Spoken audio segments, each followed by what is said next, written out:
Bienvenidos. En nombre de Editorial Planeta es un gusto recibirlos. Nos convoca esta noche la presentación del libro Cuba-Estados Unidos, una mirada a la relación bilateral en el siglo XXI. Un libro sobre un tema sumamente interesante y más abordado con la particular mirada del autor, Ariel Bergamino, que va llegando a la silla, un testigo indiscutible de los acontecimientos. Lo acompaña esta noche el autor para hablar sobre el libro, la periodista Sofía Cortis, el senador Mario Vergara, el ex vicepresidente de la República Rodolfo Noboa, y va a haber un video por medio de streaming, el periodista uruguayo radicado en Cuba, Fernando Rasper. Muchas gracias por acompañarnos, que disfruten de la charla. La compañera ya hizo la presentación de quienes estamos aquí en la mesa. Nos reúne este libro, Cuba-Estados Unidos, una mirada a la relación bilateral en el siglo XXI. Y bueno, Ariel me llamó para hacer de moderadora y comentarista. Siempre me hacía la aclaración de que acá venía como ambas cosas, así que haré un poco el rol de estos dos roles que me asignó Ariel. Como comentarios, Ariel hace un recorrido justamente en el siglo XXI, pero marca algunas personalidades, ¿no?, que fueron los más relevantes, tanto en Cuba como en Estados Unidos. En Cuba, por supuesto, Fidel Castro, Raúl Castro y ahora Miguel Díaz-Canel. En Estados Unidos, los presidentes Barack Obama, Donald Trump y ahora Joe Biden, que es quien está en este momento. Y habla también de ciertas instituciones, ¿no? En el caso de Cuba, las Fuerzas Armadas, el Partido Comunista, y también creo que se menciona quizás menos la Iglesia Católica a través del cardenal Ortega. Y desde el principio Ariel establece también dos cuestiones, ¿no? Bien al comienzo, él dice, por un lado, que se va a centrar en lo que es la normalización de la relación Cuba-Estados Unidos a partir del 2014, que es donde empieza por lo menos ese impulso que después él explica, ¿no? Se desacelera en 2017 y hoy, de cierta forma, está detenido. Y por otro lado dice, desde el lugar que va a hablar, ¿no? En tanto diplomático, que estuvo allí desde el 2009 al 2017, con un breve impas en el medio, y como un residente más, si se quiere, ¿no? de La Habana. Creo que le interesa hacer ese hincapié, como un ciudadano más, como un residente. Y en ese sentido, a mí me interesó, en mi caso en particular, no es por ser autorreferencial, pero creo que está bueno contar un poco. Yo estuve 2 veces en Cuba, la primera en 2009, con las brigadas solidarias que viajaban allí. Volví en 2012, ahí ya no como integrante de la brigada, sino a registrarlas, mientras cursaba la Escuela de Cine del Uruguay. Y en ambos casos, eran 15 días con la brigada en sí mismo, y después teníamos la posibilidad de extender el viaje. Y yo cuando volví en 2012 siempre recomendaba que la gente se quedara un poco más, justamente porque durante los primeros 15 días lo que se tenía era la mirada oficialista, ¿no?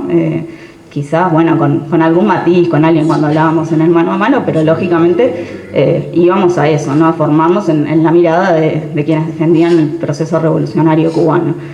Los otros 15 días para mí eran también muy valiosos para hablar con otra gente, acercarse, ¿no?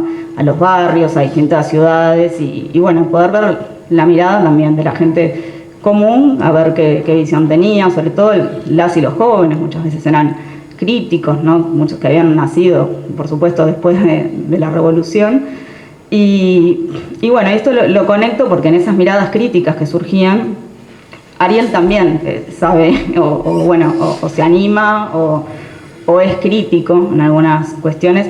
Él se para sobre todo en el proceso cubano, ¿no? Habla también de Estados Unidos, pero creo que el mayor enfoque está en la interna de lo que sucede en Cuba.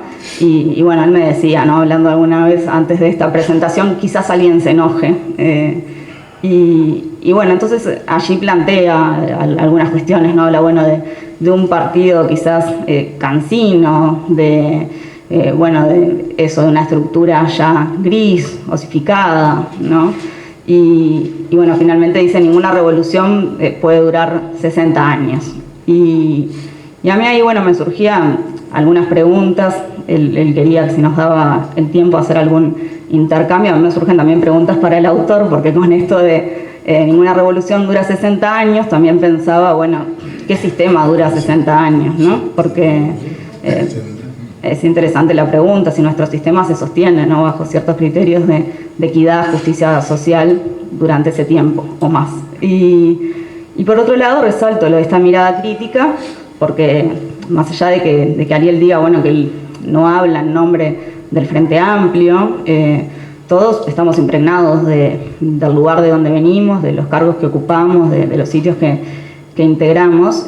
Y bueno, creo que seguramente todos aquí en esta sala sabemos lo difícil que ha sido para la izquierda en la región, particularmente en Uruguay, posicionarse en relación a ciertos procesos en otros países, particularmente Venezuela y Nicaragua, pero también Cuba. En el caso de Uruguay, bueno, hace varios años que varios sectores del Frente Amplio se han animado a denunciar las violaciones de derechos humanos, tanto en Nicaragua como en Venezuela. En Cuba la situación no es la misma, pero también ha generado discrepancias.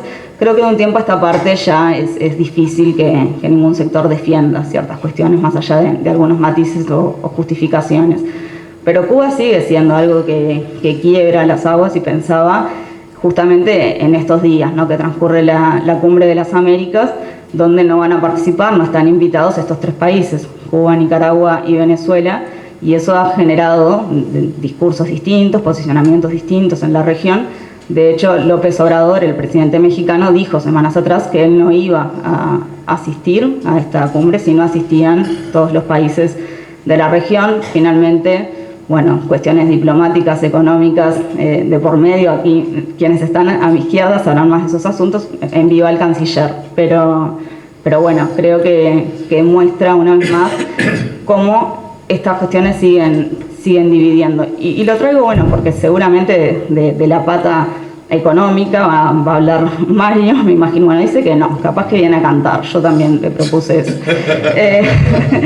Y bueno, y Rodolfo probablemente esté más en lo que han sido las relaciones. Supongo que también es interesante analizar el proceso uruguayo en torno a lo que pasa con estos países y la implicancia que tiene el vínculo Cuba-Estados Unidos, que eso lo dice Ariel, en relación, por ejemplo, a Venezuela, a lo que sucede, cómo repercute esto en el vínculo con terceros países.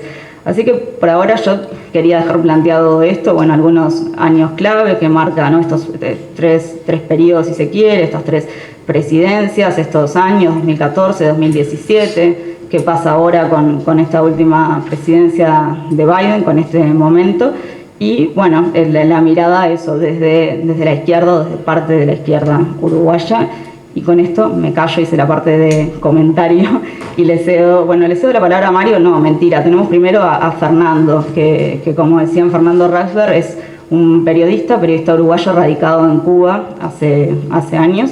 Tuve también el placer de entrevistarlo en alguna oportunidad, de preparar entrevistas. Creo que tiene un punto de vista bien interesante, así que como no puede acompañarnos, está a la distancia, vamos a ver un video que nos envió. Los problemas en las relaciones entre Estados Unidos y Cuba no se iniciaron cuando Fidel Castro derrocó a una dictadura proestadounidense, ni cuando nacionalizó las propiedades del vecino del norte o se declaró socialista. La Revolución Cubana no es la causa del diferendo, sino la consecuencia de unas relaciones difíciles que duraron siglos. Durante todo el camino de los cubanos hacia la independencia enfrentaron las zancadillas de Washington. Así se fue cimentando una visión antiimperialista que se puede percibir muy temprano en los principales jefes insurrectos cubanos.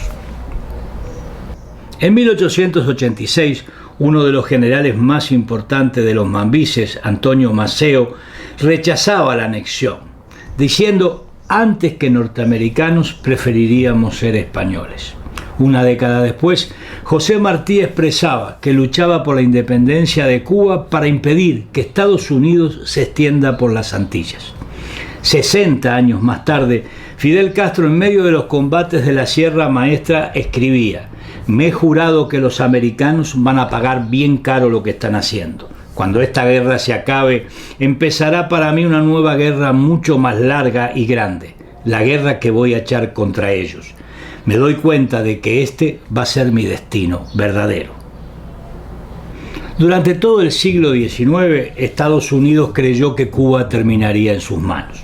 Ya en 1823, el secretario de Estado Quincy Adams elaboró una teoría que unía geopolítica con leyes naturales y físicas en un guiso pseudocientífico. Decía: hay leyes de gravitación política como existe la de gravitación física, y si una manzana separada del árbol por la tempestad no puede hacer otra cosa que caer al suelo, Cuba, separada a la fuerza de su artificial conexión con España e incapaz de bastarse a sí misma, puede únicamente gravitar hacia la Unión Norteamericana, la cual, por la misma ley natural, no puede arrancarla de su seno.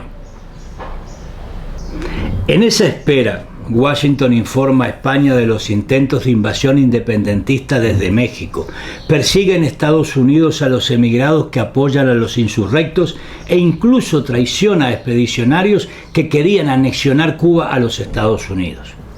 En 1870, el presidente Grant declara delincuentes a los emigrados que apoyan a los insurrectos cubanos y promete perseguirlos con todo rigor, sin que les sea posible esperar clemencia. El 11 de enero de 1995, la policía estadounidense decomisa los buques y las armas que iban a ser enviados a Cuba para la insurrección. En el final de la Guerra de Independencia, Estados Unidos desplazó a los insurrectos cubanos. En el armisticio no se les permitió participar y tampoco se les dio una silla en las negociaciones de París, donde se debatió el destino de Cuba. La nación se fundó con una enmienda Platt clavada en la Constitución. Esta le permitía a Estados Unidos invadir Cuba cuando quisiera, además de que La Habana debía pedir permiso a Washington para asumir cualquier deuda.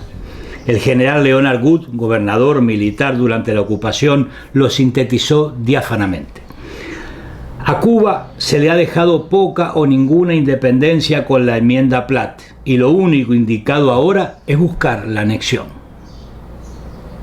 Dos revoluciones tuvieron que hacer los cubanos para poder librarse de esa dependencia, las dos contra dictadores amigos de los Estados Unidos. La primera ocurrió en 1933 y eliminó la enmienda Platt, acabando con la tutela legal de Washington sobre La Habana. En 1959 ocurre la segunda, que nacionaliza todas las tierras y empresas en manos de los vecinos del norte, entre ellas la telefónica, eléctrica, las refinerías, centrales azucareros, además de los hoteles y casinos en manos de la mafia de Estados Unidos. En los años 60, Washington diseña la política de bloqueo económico, comercial y financiero contra Cuba, la cual sobrevive hasta el día de hoy. Según documentos desclasificados del Departamento de Estado, este cerco va dirigido contra el cubano de a pie para, textual, reducirle sus recursos financieros y salarios reales, provocar hambre y desesperación para obligarlos a derrocar al gobierno. Lógicamente, en su discurso en La Habana, el presidente Obama llamó a dejar atrás el pasado, pero eso será muy difícil mientras persista, por ejemplo, el bloqueo económico. La reacción en La Habana ante el discurso de Obama no se hizo esperar. Varios medios de prensa atacaron más o menos veladamente a Obama y el presidente Fidel Castro le dedicó un editorial que no era realmente amable. La desconfianza se vio confirmada por las declaraciones de la negociadora de Washington, Roberta Jacobson. En su última conferencia de prensa en la isla, dijo que los métodos han cambiado, pero que los objetivos de Estados Unidos hacia Cuba son los mismos. Este libro recuerda las palabras del cardenal Jaime Ortega, que dice mucho sobre el pensamiento nacional. En Cuba, revolución es nación, independencia y futuro. Aurelio Alonso, un respetado pensador cubano, revolucionario y católico, me decía en una entrevista que cuando se saque el saldo de la revolución cubana dentro de 100 años, lo que quedará como aporte fundamental será la consolidación de la independencia nacional. Lo cierto es que en el plano subjetivo la revolución cubana devolvió la autoestima a los ciudadanos, tanta que se creen capaces de poder hablar de igual a igual con la principal potencia mundial. Un político cubano me comentaba que para normalizar las relaciones, Washington no tiene derecho a pedir cambios internos a Cuba, en la misma medida en que Cuba no condiciona las relaciones con Washington a que la policía estadounidense deje de asesinar afroamericanos o que el Pentágono termine de invadir países o bombardear ciudades. Puede parecer una posición muy poco realista, pero Vietnam, Afganistán, Siria o Ucrania actualmente demuestran que los países pequeños pueden defenderse con cierto éxito de las imposiciones de las grandes potencias. El costo es muy alto y Cuba lo paga cada día cuando se castiga a las empresas que negocian con ella, a los barcos que llegan a los puertos de la isla, a los bancos de terceros países que hacen transacciones con La Habana, cuando se impiden los envíos de remesas familiares, se prohíbe a los organismos internacionales otorgarles crédito o se imposibilita la convertibilidad del peso cubano, etcétera, etcétera, etcétera. Es posible que las relaciones bilaterales mejoren un poco en breve, pero es difícil que en el futuro inmediato se normalicen, ni siquiera que comience un camino hacia la normalización. Washington espera que Cuba abandone el socialismo, desarrolle un sistema capitalista y les pague las propiedades nacionalizadas en 1959. Lo demás, derechos humanos y democracia, pueden pasarse por alto como ocurre con otros países amigos de Estados Unidos. La Habana, en tanto, aspira a que Estados Unidos levante el bloqueo económico, deje de financiar a los grupos opositores a los cuales envía $20 millones cada año, devuelva la base militar de Guantánamo y pague todos los daños económicos realizados por el bloqueo económico durante 60 años. Encontrar un camino para acercar posturas será una obra verdaderamente monumental de diplomacia, voluntad política y habilidad negociadora. Libros como el actual contribuyen a sintetizar experiencias y despejar ese largo camino que tienen por delante Cuba y los Estados Unidos hacia una relación de buena vecindad y respeto mutuo. Bueno, ahora sí le doy la palabra al senador Mario Vergara. Bueno, la verdad que en primer lugar agradezco la invitación a Planeta por además impulsar este tipo de material, a Ariel sin duda por la invitación a comentar el libro y obviamente por compartir panel con Rodolfo, con Sofía, bueno, y con Fernando, de un tema que realmente es un tema interesante. Y es interesante desde el objetivo, porque es obvio para todos que Cuba no es cualquier país, y mucho menos desde la perspectiva de Estados Unidos. Y también porque es, más allá del objetivo, es un caso que nos involucra emocionalmente a todos y todas. O sea, creo que si hay un tema donde uno pierde la objetividad rápidamente es con el tema Cuba. Y creo que hace bien Ariel en abordar el tema y hace bien también en advertirnos en el arranque del libro que este era un proyecto que tenía junto con Carlos Gianelli, que era el embajador nuestro en Estados Unidos. O sea, era así como un relato de dos colas, ¿no? De cómo se veía las relaciones de Estados Unidos y Cuba, entendiendo los procesos que se daban en Estados Unidos y en Cuba sobre esto desde la perspectiva de nuestros embajadores. Bueno, lamentablemente Gianelli falleció y debo decir que se nota la ausencia de la perspectiva de lo que pasaba en Estados Unidos, porque obviamente Ariel pone el foco en lo que él vivió, que fue cómo se fue dando el proceso en Cuba, y con las autoridades, con el pueblo cubano, con todas las dimensiones que involucraban. Me cuesta pensar en una lógica de normalización de relaciones entre Cuba y Estados Unidos, porque como acabamos de ver, las relaciones entre Cuba y Estados Unidos nunca fueron normales. ¿Sí? O sea que más allá de normalización, uno lo que tendría que pensar, como decía también ahí al final Fernando, es cómo generar los espacios para la buena vecindad y para un relacionamiento respetuoso entre dos países.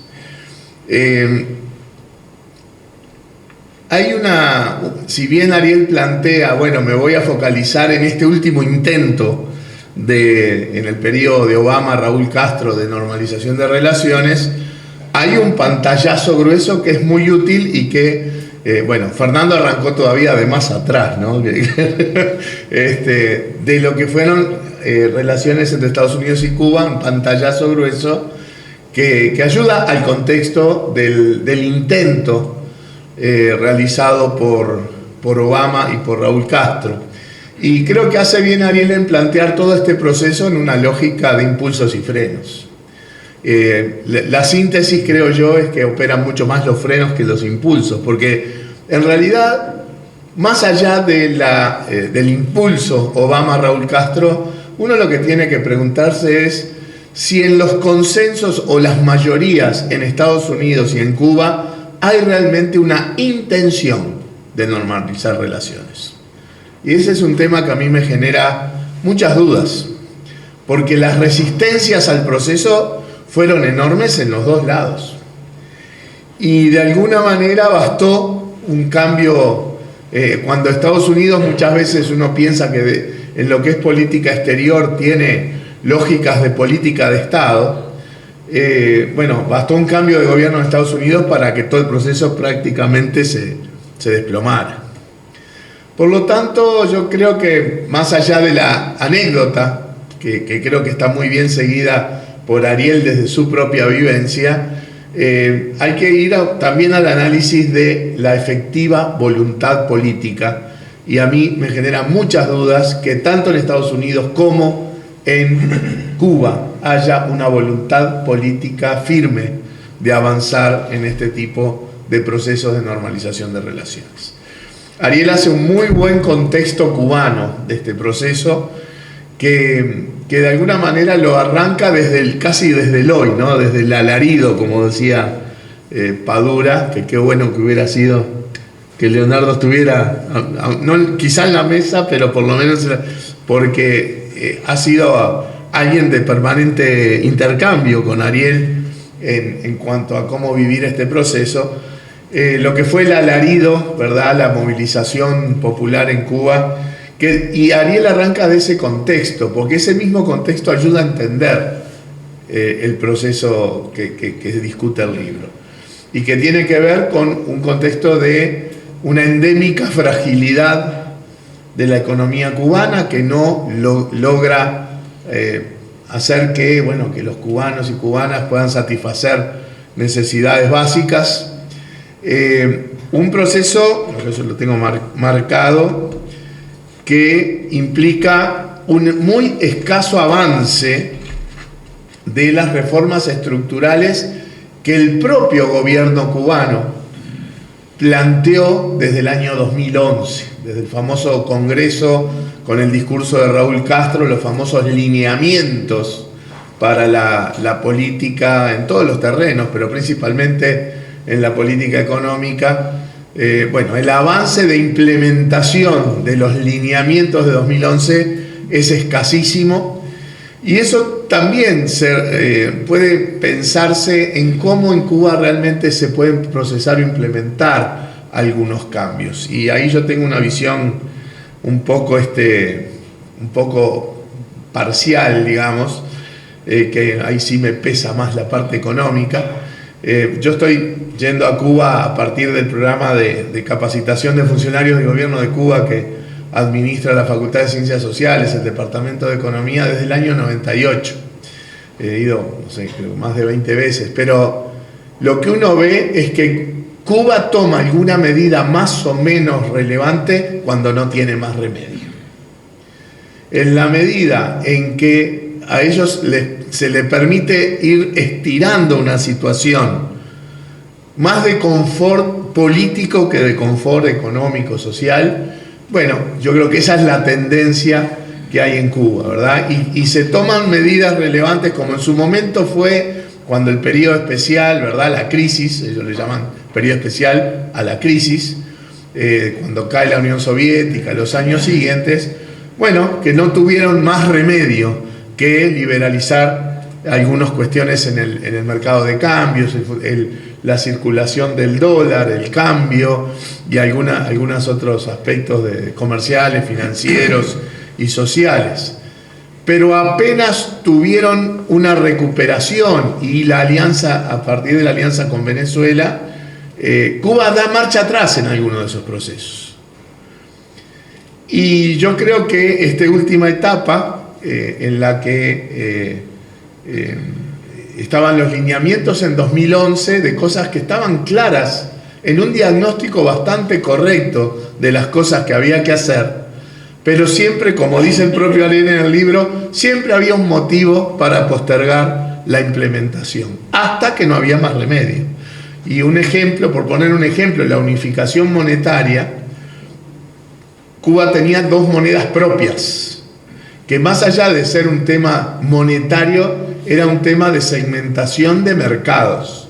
Con determinada moneda, con el peso cubano se compraban determinados mercados y con el cubano convertible se compraba en otros mercados. O sea, no era solamente de que fueran 2 monedas que uno podía cambiar con un cierto tipo de cambio. Y además podía cambiarse contra el dólar o el euro en el circuito turístico. No, era una segmentación de mercados. Bueno, eso fue una medida que se tomó en el periodo especial para evitar impactos negativos mayores en el terreno social en el periodo especial. Solo que 20, 30 años después, eso había generado más dificultades y daños en los procesos económicos, en los procesos financieros, en la competitividad de las empresas, etcétera, que de alguna manera hacía rato, en el propio 2011 los lineamientos de Raúl Castro se plantean como, esto hay que unificarlo. La unificación llega cuando viene esta otra crisis, la crisis asociada a la pandemia y al recrudecimiento del bloqueo en el periodo de Trump, ¿verdad? Y a las debilidades propias de la economía y la sociedad cubanas. En el 2011, en aquel discurso de Raúl Castro, yo creo que a todos nos impactó cuando Raúl dice: tenemos que ir hacia una mayor soberanía alimentaria, porque el 80% de los alimentos en Cuba son importados. Es difícil plantearse la soberanía cuando uno produce solo el 20% de lo que come. Entonces, ahí había un cuestionamiento implícito a qué se produce en Cuba. Para avanzar, ¿sí?, hay que producir, hay que tener capacidad de competitividad, de productividad. Y había un retraso enorme en casi todos los sectores. Y eso es parte del problema. O sea, a mí, otro de los puntos que obviamente plantea Ariel, que tiene que ver con la importancia del bloqueo que no aflojó demasiado tampoco en el periodo del intento de Obama de acercamiento, ¿no? Ahí sí, empezaron a ir algunos turistas a Cuba y alguna cosita más, pero en todo lo que es la ingeniería financiera en el mundo que bloquea esencialmente los negocios vinculados a Cuba, fue muy poco lo que cambió y rápidamente se revirtió con Trump. Evidentemente el bloqueo tiene un impacto sustancial en un montón de aspectos, al punto tal de que en el periodo Trump y en el marco de la pandemia llegaban a bloquear el acceso de Cuba a cuestiones médicas imprescindibles para la vacunación, por ejemplo, ¿no? Más allá de que Cuba desarrolló su propia vacuna, había implementos accesorios a la vacunación que tenían que importar y el bloqueo lo bloqueaba, valga la redundancia. Pero por otro lado, creo que Ariel hace bien en decir, el bloqueo es muy importante, pero no es la única explicación. Hay una debilidad muy fuerte en el proceso económico y social cubano, que tiene un montón de causas y que queda cada vez más al desnudo. Ariel incorpora a este contexto que decía elementos como la Internet y el comienzo del uso de las redes sociales en Cuba, que vino muy retrasado, pero finalmente llegó, como era previsible. Ese es un tema importante. El tema migratorio. Hay claramente un proceso de migración en los últimos tiempos que afecta la capacidad cubana. Nosotros decíamos, yo desde el año 95, Rosario me corregirá, está el programa que financian los suecos, y se han formado cientos y cientos y cientos de funcionarios cubanos, de un ministerio, de otro ministerio, del Banco Central, de la universidad, etcétera, etcétera. Yo me animo a decir que la mitad de los muchachos y muchachas o más que formamos en todos estos años ya no están en Cuba. Con lo cual da la pauta de cómo Cuba tiene dificultades para consolidar una base formada de profesionales o técnicos o lo que fuera para desarrollar la economía, las finanzas, etcétera, etcétera. Y el tema de la internet y las redes sociales, ni que hablar, que también tiene un espejo que antes prácticamente no había en la isla. Son todos procesos que Cuba tiene que abordar independientemente de lo que pase con su vínculo con Estados Unidos. Y si un día no está el bloqueo, todas estas debilidades están. O sea, está muy bien planteado, creo eso, en el libro de Ariel, porque estas cosas también condicionan los vínculos con Estados Unidos. Estados Unidos se aproxima, Obama se aproxima, ¿sí?, en un contexto donde sabe de las debilidades de la economía y el funcionamiento de la institucionalidad cubana. Y bueno, lo que está claro es que con Trump todo fue para atrás. Queda claro también que en el periodo Biden no es Obama, pone Ariel, ¿verdad? No, evidentemente Biden no es Obama.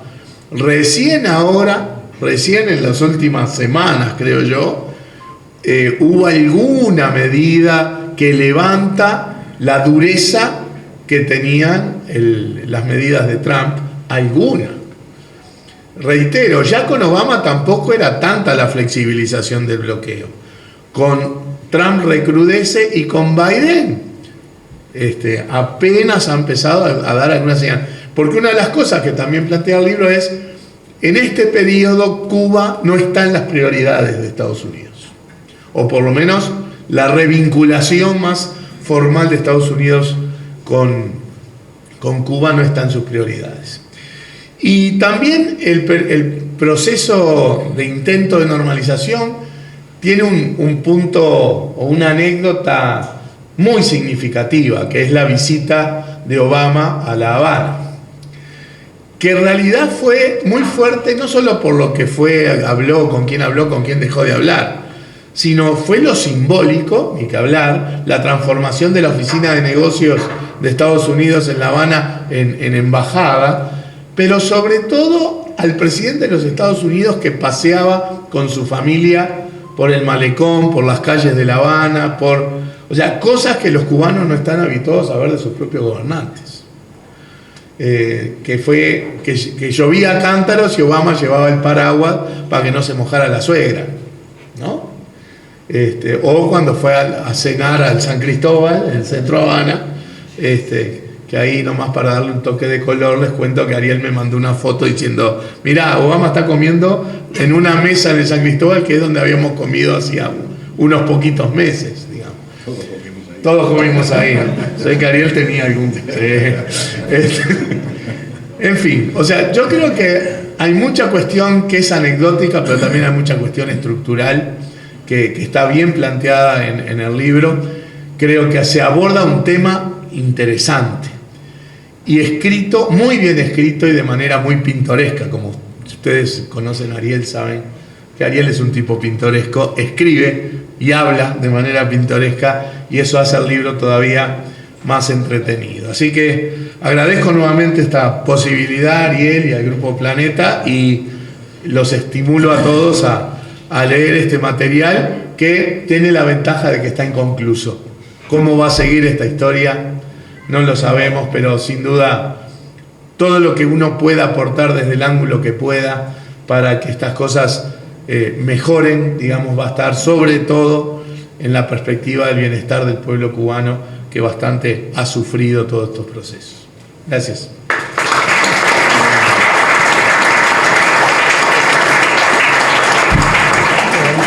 Rodolfo, te damos la palabra. Bueno, muchísimas gracias. Yo me sumo naturalmente a los agradecimientos. Ariel ha sido una persona muy importante para mí.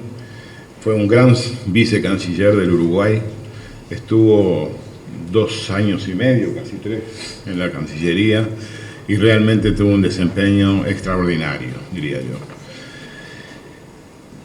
Yo creo que también me sumo naturalmente a este homenaje tardío a Carlo Gianelli, que fue un ejemplo de diplomacia, porque fue durante los 2 periodos de Tabaré, fue el embajador en Estados Unidos, y él era parte de esta obra, sin ningún lugar a dudas. Yo, en primer lugar, quiero, después del agradecimiento, destacar el enorme esfuerzo de Ariel en la investigación de documentos, reportajes, artículos periodísticos, discursos, que con una gran capacidad de síntesis plasma en el libro la historia de Cuba. Una historia compleja que sintetiza quizás muy bien la anécdota que él cuenta del taxista cubano que, ante el requerimiento de un turista que le preguntaba cómo se vive en Cuba, cómo es la vida cotidiana en Cuba, el taxista le dice: mire señor, esto no se puede explicar, esto hay que vivirlo. Y verdaderamente, para entenderlo había que vivirlo, y la verdad es que él lo explica con mucha maestría, producto de su vida en Cuba como embajador de la República durante 7 años. Y si esto fuera poco, además el libro tiene una calidad literaria para mí extraordinaria. Él me envió el primer borrador del libro el año pasado, en el invierno del año pasado. Yo estaba en campaña y lo leí las 215 páginas de un tirón en el teléfono, con lo cual demuestra que tenía una gran fluidez narrativa, porque hay que leer 215 páginas de un tirón en un teléfono. Y tanto el primer borrador como el segundo, que también lo leí de un teléfono, es precisamente por esa técnica narrativa que uno lo va atrapando y que hace que no pueda dejar de leerlo. Este libro se aplica perfectamente a la cita que hace Ariel sobre la obra de Germán Arciniegas en su biografía del Caribe, una obra monumental publicada en 1945, y de la que puede decirse que está a medio camino entre la historia y la literatura, porque la buena historia tiene gusto a literatura, como dice el mismo Arciniegas el día que lo nombraron como miembro de la Academia de Historia de Colombia. Y la verdad es que Ariel acierta con mucha precisión cuando define una relación de Cuba-Estados Unidos como una relación de amor y de odio. Y si se tiene en cuenta, como él lo dice, que en toda relación de amor y de odio hay un componente de mucha dependencia, también podría definirse como una relación sin ti, contigo, ni sin ti ni contigo. En 1808, como lo decía Fernando, Estados Unidos intentó negociar con España la cesión de la estratégica isla de Cuba. El intento fracasó, pero la intención se mantuvo, y pocos años después, con la doctrina Monroe, aquella que decía América para los americanos, que en realidad quería decir América para los norteamericanos, surge la teoría de la fruta madura, que también lo explica así Fernando, según la cual Cuba, después de independizarse de España, inexorablemente se integraría a los Estados Unidos. Pero lo previsto no ocurrió y la independencia vino 90 años después, en 1898. Yo tuve la oportunidad de escuchar a Raúl Castro en la Cumbre de las Américas de abril de 2015, que se realizó en Panamá, una cumbre sin excluidos, no como esta que está ocurriendo en estos días en Los Ángeles. Raúl Castro allí hizo un discurso formidable en el que comenzó diciendo que como Cuba había estado vetada durante 6 cumbres y le habían dado 8 minuticos a cada presidente para hablar, él iba a hablar 48 minutos, porque 6 por 8 da 48. Entonces que lo disculparan, pero con toda modestia iba a hablar 48 minutos. Y lo aplaudieron a rabiar todo el mundo. La verdad que fue una excelente síntesis de la historia sobre la relación entre Cuba y Estados Unidos y sobre la situación entre ambos países en aquel momento, que estaba con una cierta expectativa. La historia es que, como lo decía Fernando, en 1800 se pensó en agregar a Cuba la Unión del Norte como límite sur del vasto imperio norteamericano que se estaba generando en aquel momento. En el siglo XIX surgió la doctrina del destino manifiesto, con el propósito de dominar a las Américas y la idea de la fruta madura, como aquí se dijo también, para la gravitación irremediable de Cuba hacia la Unión Norteamericana, que por supuesto desdeñaba el nacimiento de un pensamiento propio y emancipador. Luego de largas luchas que se frustraron, Jorge Martí, que recuerdo que todos lo saben, que fue cónsul del Uruguay en Nueva York, organizó la llamada Guerra Necesaria, fundando el Partido Revolucionario Cubano, y fundó una república con todos y para bien de todos, que se propuso alcanzar la dignidad plena del hombre. Cuando la guerra de la independencia estaba prácticamente ganada, ocurre un hecho increíble, que el 11 de abril de 1898 el presidente de Estados Unidos solicitó al Congreso americano autorización para intervenir engañosamente a favor de los cubanos. Y el Congreso apoyó esa engañosa resolución que reconocía la independencia de la isla de hecho y de derecho, pero con la llamada enmienda Platt, senador americano autor de la iniciativa. Esta enmienda, como también se dijo, despojó a Cuba de su soberanía, porque autorizaba a Estados Unidos a intervenir en los asuntos internos cubanos, dio origen, entre otras cosas, a la base naval de Guantánamo, y puso un gobernador militar. Cuando los cubanos, todo esto contado por Raúl Castro, cuando los cubanos a principios del siglo XX hicieron su proyecto de constitución, se la presentaron al gobernador, al norteamericano, que era un general. La leyó, la vio, la estudió y les contestó, aquí falta algo. Y los constituyentes preguntaron, ¿qué es lo que falta?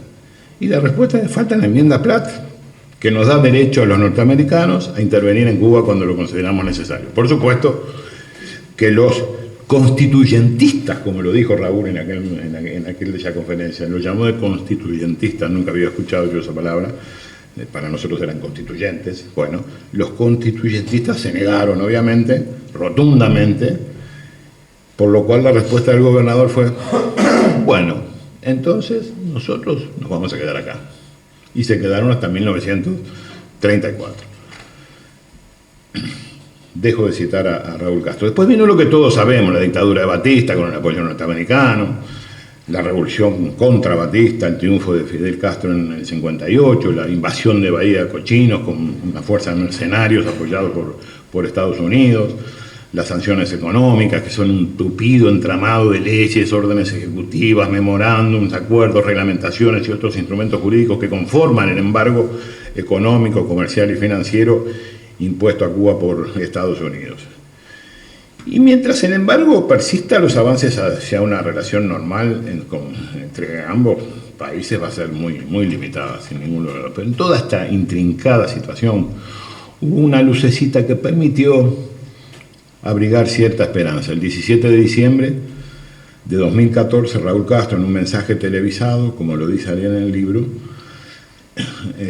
anunció que como resultado de un diálogo de alto nivel y con una conversación telefónica con el presidente Obama, habían acordado, entre otras cosas, el restablecimiento de las relaciones diplomáticas. Quiero contar una anécdota que también contó Raúl Castro allí en Panamá en aquella oportunidad. Un día antes de que fuera asesinado el presidente Kennedy, dice Raúl, ¿por qué no creerle?, que Fidel recibió una carta de Kennedy diciéndole que tenía intenciones de ver si se podían normalizar, si se podía empezar a conversar sobre las relaciones entre ambos países. Ahora, como decía Raúl Castro en ese mensaje, eso no quería decir que lo principal se hubiera resuelto. El problema, el bloqueo económico, comercial y financiero que provoca enormes daños humanos y económicos, debía cesar. Voy terminando con una pregunta que aquí todos nos formulamos, que Ariel formula en la página 38. ¿Cuánto dura una revolución? ¿Puede durar 60 años una revolución? La revolución norteamericana duró 8 años, la revolución francesa 10, la mexicana 7, la rusa 4, la china 22. La pregunta lleva implícita otra pregunta.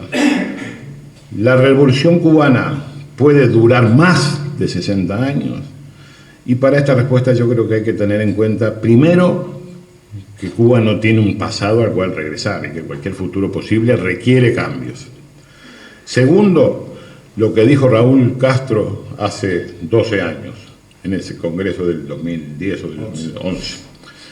O rectificamos o se acaba el tiempo de seguir bordeando el precipicio, nos unimos y hundiremos el esfuerzo de generaciones enteras. Lo cierto es que Cuba y su magnífico pueblo sigue bordeando el precipicio y muchas cosas deberían cambiar para salir de esa situación. Pero esto es cuestión de los cubanos y eventualmente de aquellos países a los que los cubanos le pidan la mediación. Porque la no intervención de un gobierno en los asuntos internos de otro país tiene que seguir siendo, por lo menos para Uruguay, uno de los pilares de su política exterior. Muchas gracias.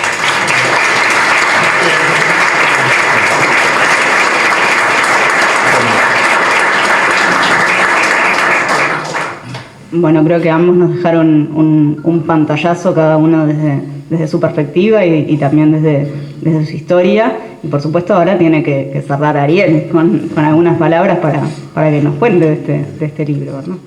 Si la lectura crítica de un texto tiene por finalidad analizarlo, interpretarlo, reflexionar sobre el mismo, para orientar a otros lectores, bueno, yo me atrevo a decir que aquellos de ustedes que estén dispuestos a leer este libro están muy bien orientados. De ellos se han encargado Sofía, Mario, Rodolfo, Fernando, que han demostrado, primero que nada, paciencia para leer el libro, incluso en una pantalla telefónica, agudeza para analizarlo e indulgencia para comentarlo, además de generosidad para acompañarnos en esta actividad esta noche tan inhóspita, ¿no? Climáticamente tan inhóspita. Sobre el libro tengo poco para agregar, está todo dicho ahí. En todo caso, permítame 4 consideraciones que pondré muy brevemente. La primera, lo que aquí se cuenta no me lo contaron, no lo leí ni lo vi por televisión, lo viví. Lo viví sí como un diplomático acreditado en Cuba, pero sobre todo recorriendo en Cuba. Porque para conocer hay que andar. Hay que cumplir, sí, la Convención de Viena sobre las relaciones diplomáticas, pero también, en este caso, hay que recorrer las calles del Fanguito, un barrio que por algo se llama así, ¿no? Hay que hablar con el vendedor de pan con lechón en el mercado del Cotorro, otro barrio populoso de La Habana, ¿no? Hay que escuchar a los jóvenes que se reúnen en los jardines del parque de 23 y G, ¿no? Ahí está Cuba. Ahí hay que escuchar y hay que andar, no solamente en la burbuja. Segunda consideración, que escribí este texto en mi condición de simple ciudadano, para decirlo con una expresión de cuño artiguista, ¿no? El mismo no compromete ni al gobierno del cual fui embajador en Cuba y viceministro de Relaciones Exteriores, y a la fuerza política cuya Comisión de Relaciones Internacionales presido desde febrero próximo pasado, cuando este texto ya estaba en la editorial. Tercero, que algunos enfoques, algunas interpretaciones pueden ser polémicos y generar diferencias e incomodidades grupales o individuales en el campo de la izquierda a la cual yo pertenezco, ¿no? Pero como ese campo no es de nadie y es de todos, como es un bien colectivo, como es necesariamente amplio y ha de ser necesariamente fértil, bienvenidas las diferencias, las polémicas y la incomodidad. Porque las unanimidades absolutas no son sinceras ni duraderas y suelen llevar a fracasos también absolutos. Ejemplos de ello abundan en la historia reciente y conviene recordarlos para no repetirlos. Porque además, si siempre hablamos de lo bueno, de lo que estamos de acuerdo, ¿cuándo y cómo vamos a encarar y gestionar los matices y los desacuerdos? Callar, hacerse el distraído para evitar males mayores es a veces la mejor forma de garantizar el mal mayor. Porque además, si no nos atrevemos a tener problemas, ¿cómo vamos a resolver lo que está mal o lo que puede estar mejor? Vaya si nuestros precursores se atrevieron a tener problemas, ¿no? y vaya si los tuvieron. Pero nada de eso fue en vano. ¿Y nosotros? ¿Y nosotros qué? Bueno, parecería que a veces sustentar tal o cual posición o ser de izquierda es una exhibición, cuando en realidad es un testimonio cotidiano, que preferimos ser comentaristas de la historia antes que protagonistas de la misma, que confundimos debate con griterío y diferencias con traición. El problema de nuestra civilización y de nosotros como parte de ella es que hemos dejado de cuestionarnos, ¿no? Y que de tanta virtualidad queremos que la realidad es como queremos que sea y no como es. Yo particularmente no soy un vocacional de las polémicas. No las busco ni me siento cómodo en ellas, pero tampoco las rehúyo cuando son necesarias. De hecho, he tenido varias, algunas de ellas durísimas, y las más duras de todas han sido conmigo mismo, ¿no? Todos nosotros sabemos que es mucho más difícil, es mucho más duro cuestionarse a uno mismo que pelearse con los demás. Cuarta consideración. Si cada pasado deriva en un presente y en cada presente hay varios futuros posibles, bueno, ¿cómo seguirá esta historia, ¿no?, a la cual refiere este libro y a la cual hemos referido acá en el panel? Parecería que en lo que refiere a la relación bilateral entre Estados Unidos y Cuba, algo en estas últimas semanas se está moviendo en ambas márgenes del estrecho de la Florida. Pero movimiento no es desplazamiento, y aún el desplazamiento, puede ser en distintas direcciones. En fin, aquí nadie tiene los planes del futuro, y los directamente involucrados, como bien decía Rodolfo, en este lío serán los que tendrán que resolverlo. A la comunidad internacional, a nosotros como parte de la misma, corresponde coayudar a crear un clima propicio para que ello suceda. Porque este lío histórico entre vecinos linderos, porque el mar los separa pero también los une, también afecta al vecindario, como lo está demostrando por estas horas, ¿no? Esta alicaída cumbre de las Américas que está transcurriendo. Y entonces afecta a la comunidad en su conjunto. En tal sentido, yo sé lo que haría un gobierno frente amplista, yo sé lo que haría Rodolfo, ¿no?, como canciller al respecto, ¿no?, porque ya lo hemos hecho, ¿no? Pero yo no sé qué está dispuesto a hacer el actual gobierno. Hasta aquí entonces las consideraciones, y ahora es tiempo de agradecimientos. Gracias al Grupo Planeta de Uruguay por animarme a escribir y a publicar este texto. Gracias a todos quienes confiaron en mí como embajador en Cuba. Fueron muchos, ¿no? Y ante la imposibilidad de nombrarlos a todos, los congrego en un nombre que sí nos representa a todos, y que es el de Tabaré Vázquez.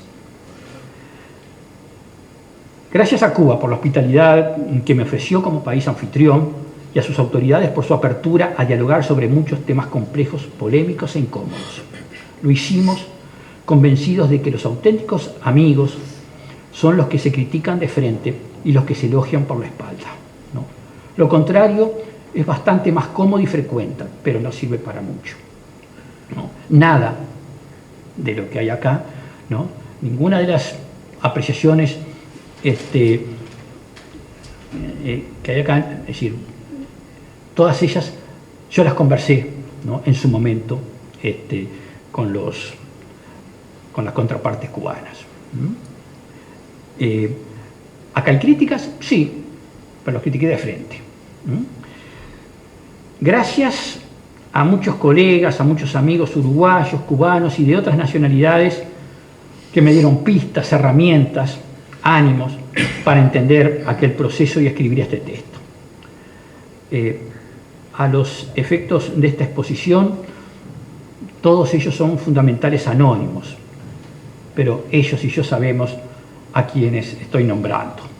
Sin embargo, y por razones obvias, hay uno a quien sí quiero nombrar, y les pido permiso, Mario, Rodolfo, para hacerlo, a nuestro común amigo Carlos Gianelli. Gracias a quienes me acompañaron durante mi gestión como embajador en Cuba, ¿no? Ministros, Rodolfo, funcionarios diplomáticos de nuestra Cancillería, algunos de los cuales están acá, ¿no? Funcionarios locales, ¿no?, de la misión uruguaya en Cuba. Gracias a mi familia, que tuvo que soportarme mientras escribía este texto, porque escribir es, al menos para mí, un oficio lento, solitario, a menudo fastidioso. En realidad, en esta materia hace bastante tiempo que me soportan. No arrancó con el libro. Y gracias a ustedes por acompañarnos y acompañarme, y soportarme, y soportarnos. Gracias. Bien.